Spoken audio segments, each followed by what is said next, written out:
வணக்கம்ங்க. நான் தான் உங்கள் எம்பிஏ விவசாயிங்க. நாம் இன்றைக்கி எதை பற்றி பார்க்க போகிறோம்னா, நம்ம தோட்டத்தில் தக்காளி நாற்று வச்சுருந்தோமுங்க. அதை பற்றின ஃபுல் டீட்டெயிலுங்க.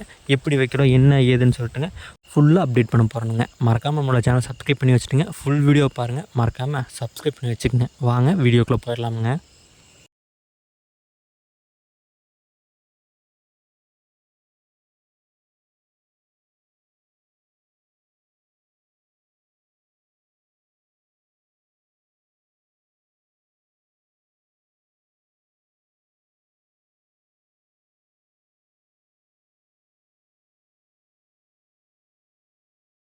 சரிங்க, ஆரம்பிச்சிடலாங்களா? என்னை பற்றி ஒரு சின்ன இன்ட்ரோ கொடுத்துருந்தேங்க. நான் எம்பிஏ விவசாயிங்க. நான் பிபிஏ முடித்து எம்பிஏ முடித்து ஒரு கம்பெனியில் ஹெச்ஆர் ஒர்க் பண்ணிட்டுருக்கேனுங்க. அது போக வந்து பார்த்திங்கன்னா பகுதி நேரமாக விவசாயம் பார்த்துட்ருக்கேனுங்க. எப்போ ஒரு விவசாயி தான் விவசாயம் பண்ணுற பொருளுக்கு அவனே விலையை நிர்ணயிக்கிறானுங்களோ அப்போ மட்டும்தான் வந்து பார்த்திங்கன்னா விவசாயம் ஜெயிப்பானுங்க. அது வரைக்கும் வந்து பார்த்திங்கன்னா தோல்வியே தழுவிட்டு இருப்பானுங்க. ஸோ ஏன் இப்படி சொல்கிறேன்னா, மற்ற கம்பெனிக்காரங்கெல்லாம் சேர்ந்து எல்லாருமே வந்து பார்த்திங்கன்னா அவன் பொருளுக்கு அவனே விலையை நிர்ணயிச்சுங்க லாபமா நட்டமான்னு சொல்லிட்டு பார்த்துருவானுங்க. ஆனால் விவசாயிங்கிற ஒரே ஒரு தொழிலில் மட்டும்தானுங்க அந்த மாதிரி எதுவும் கிடையாதுங்க. யாரோ ஒரு 3வது மனுஷன் எங்கேயோ ஒரு இடத்துல உட்காந்து விலை தீர்மானித்து சொல்கிறானுங்க. அதை தான் நம்ம மக்கள் வாங்கி பயன்படுத்துகிறோமுங்க. அதுதான் விவசாயிக்கிட்ட இருந்து வந்து பார்த்திங்கன்னா கொடுக்குறாங்க. ஸோ இப்படி இருக்கும்போது எப்படி வந்து பார்த்திங்கன்னா விவசாயம் அடுத்த கட்டத்துக்கு போகுன்னு எனக்கு இது வரைக்கும் தெரியலிங்க. இதுக்கப்புறமும் தெரியுமான்னு தெரியலிங்க. ஆனால் இந்த நிலை எல்லா நாளும் இருக்குமான்னு கேட்டால் கண்டிப்பாக கிடையாதுங்க. ஒரு நாளில் ஒரு நாள் எங்களுக்கும் வந்து பார்த்திங்கன்னா ஒரு காலம் வருங்க. காலம் வந்தால் கண்டிப்பாக நாங்களும் திருப்பி எங்களால் முடிஞ்சதை நாங்களும் பண்ணுவோங்க. ஒவ்வொரு பொருளுக்கும் நாங்கள் ப்ரைஸ் அதிகமாக கேட்கலிங்க. ஏதோ ஃபிக்ஸ்டாக இந்த ப்ரைஸ்க்கு இவ்வளோ கொடுக்கணும் அப்படின்னு சொல்லிட்டு ஃபிக்ஸ்டாக ரெகுலராக இருந்தால் மட்டும் போதுங்க. சரி, ஓகேங்க, அதை விடுங்க. நம்ம வாங்க இந்த கதைக்கு வருவோம். ஸோ தக்காளி நாற்று பொறுத்த வரைக்கும் வந்து பார்த்திங்கன்னா 6 மாதத்துலேருந்து 7 மாதத்து வெள்ளாமைங்க தக்காளி நாற்றுங்க. நம்ம ஒன்ஸ் தக்காளி நாற்று வச்சோம்னா 10லேருந்து 15 நாளுக்குள்ள வந்து பார்த்திங்கன்னா தக்காளி நாற்று விதை விட்டோம்னா முளைச்சி வந்துடுமுங்க. அதுக்கு முதல்லிங்க காட்டை 5 குத்து கலப்பி போட்டு நல்லா ஓட்டிங்க. நல்லா லொட்டா விட்டு விட்டு முதல்ல ஒரு ஓட்டிங்க. அடுத்து 5 குத்து கலப்பி விட்டு ஓட்டிங்கன்னா பார் ஓடுறதுக்கு கொஞ்சம் ஈஸியாக இருக்குங்க.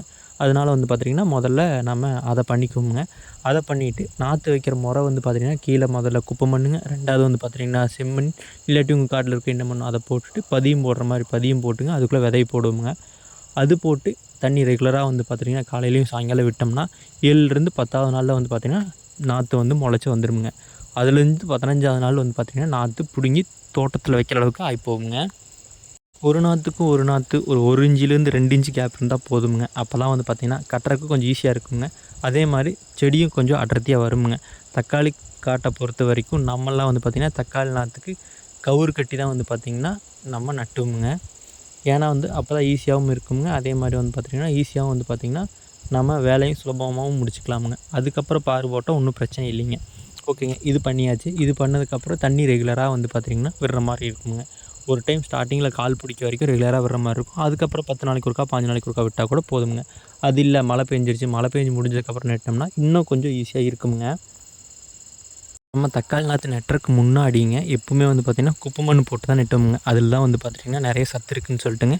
குப்பை மண் மீன்ஸ் இந்த மாட்டுச்சாணம் வேஸ்ட்டு அதெல்லாம் வந்து பார்த்திங்கன்னா போட்டு அதுக்கப்புறம் தான் வந்து பார்த்திங்கன்னா நம்ம நட்டுறக்க ஆரம்பிப்போங்க. ஒன்ஸ் நம்ம நட்டினதுக்கப்புறமுங்க தண்ணி விட்றோமுங்க. 2 டைம் தண்ணி விட்றோம். ஒரு டைம் நாற்று கால் மட்டும் பிடிச்சிச்சின்னா போதுங்க. அதுக்கப்புறம் தண்ணி பெருசாக தேவைப்படாதுங்க. தண்ணி விட்டாச்சுங்க, ஓகே, அப்படியே ஓரளவுக்கு பருவத்துக்கு வந்தாச்சு. அதுக்கு முன்னாடி வந்து பார்த்திங்கன்னா 3லேருந்து 4 களை வரைக்கும் எடுக்கிற மாதிரி இருக்கும். ரெகுலராக வந்து பார்த்திங்கன்னா மேனை வச்சு தான் எடுக்கிற மாதிரி இருக்கும். மிஷினுக்கு எந்த இது ஒரு தேவையும் இருக்காது. ஏன்னா மிஷினில் வச்சு களை எடுத்தால் அந்தளவுக்கு பெருசாக வந்து களை நல்லா இருக்காதுங்க. அதனால் வந்து பார்த்திங்கன்னா மேன் பவர் தான் வந்து ஃபுல் அண்ட் ஃபுல் யூஸ் பண்ணுவோங்க. இப்போ இருக்கிற நிலைமைக்குங்க எந்த ஒரு மேன் பவருமே வந்து கிடைக்க மாட்றாங்க. இந்த தொழிலுக்குன்னு இல்லைங்க, எந்த தொழிலுக்குமே வந்து பார்த்திங்கன்னா மேன் பவர் கிடைக்காது இல்லைங்க. அதுவும் விவசாயத்துக்கு களை எடுத்து கொத்து குத்தணுன்னா ரொம்ப கஷ்டப்படுறாங்க. விவசாயத்தை பொறுத்த வரைக்கும் முதல்ல பூக்குங்க, அடுத்தது காய்க்குங்க, அப்புறம் தான் பழுக்குங்க. அதுக்கப்புறம் தான் நம்ம மார்க்கெட் கொண்டு போக முடியுங்க. அது இதுக்கு மட்டும் இல்லைங்க, எல்லாத்துக்குமே இதுதானுங்க ரூலு.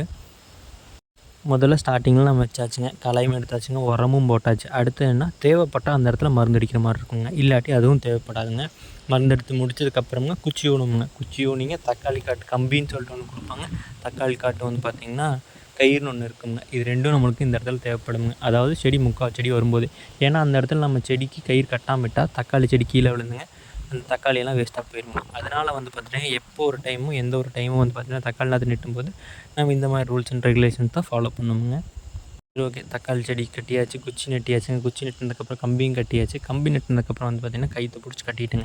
கயித்து கட்டினதுக்கப்புறம் ஒரு டைம் தண்ணி விடுற மாரி இருக்குங்க. தண்ணி விட்டா காய் வந்துருங்க. முதல்ல பூக்குங்க, அடுத்தது காய்க்குங்க. காய்ச்சி அடுத்த ஒரு 4, 5 நாளில் வந்து பார்த்திங்கன்னா, காய் பழுத்து போகுங்க. நல்லா முத்துனதுக்கப்புறம் ஒரு 2, 3 நாளில் பழுத்துருங்க. தக்காளியே 2 ரகமாக 3 ரகமாக பிரிப்பாங்க. ஒன்று வந்து பார்த்திங்கன்னா, மொக்காயே எடுத்துக்காங்க ஒரு சிலர். ஒரு சிலர் வந்து பார்த்திங்கன்னா, நல்லா பழுக்க விட்டு எடுப்பாங்க. ஒரு சிலர் வந்து பார்த்திங்கன்னா, அப்படியே வந்து பார்த்திங்கன்னா, ஒரு அரை வெட்டா இருக்க காயெல்லாம் வந்து எடுத்துக்குவாங்க.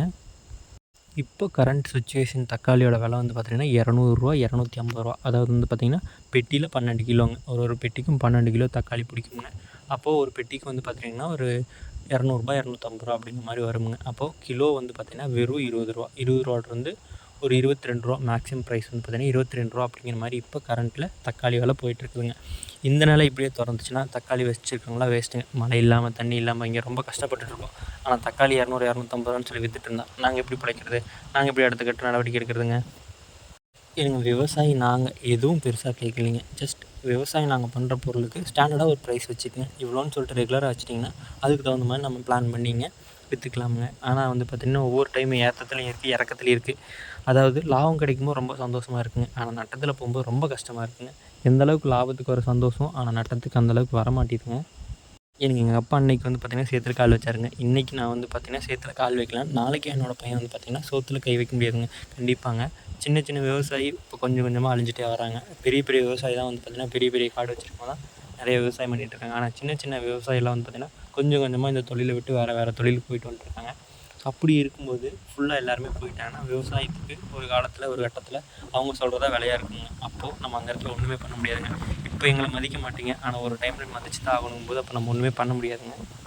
உங்கள்கிட்ட 1000 2000 எங்களோட பொருளை வாங்கிக்கன்னு சொல்ல வரலைங்க. ஸ்டாண்டர்டாக ஒரே ஒரு ப்ரைஸ் இவ்வளோனா இவ்வளோ தான். அதுக்கு மேலே அதிகமாக வேணாம், அதுக்கு மேலே கம்மியாக வேணாம். ரெகுலராக இந்த ப்ரைஸ் மட்டும் எங்களுக்கு கொடுத்தா போதும். அது தக்காளிக்குனா இவ்வளோ, வெங்காயத்துக்குனா இவ்வளோ, மிளகாய்க்குனா இவ்வளோ அப்படின்னு சொல்லிட்டு ஸ்டாண்டர்டாக ஒரு ப்ரைஸ் வச்சுருங்க தான் நான் எதிர்பார்க்குறேங்க.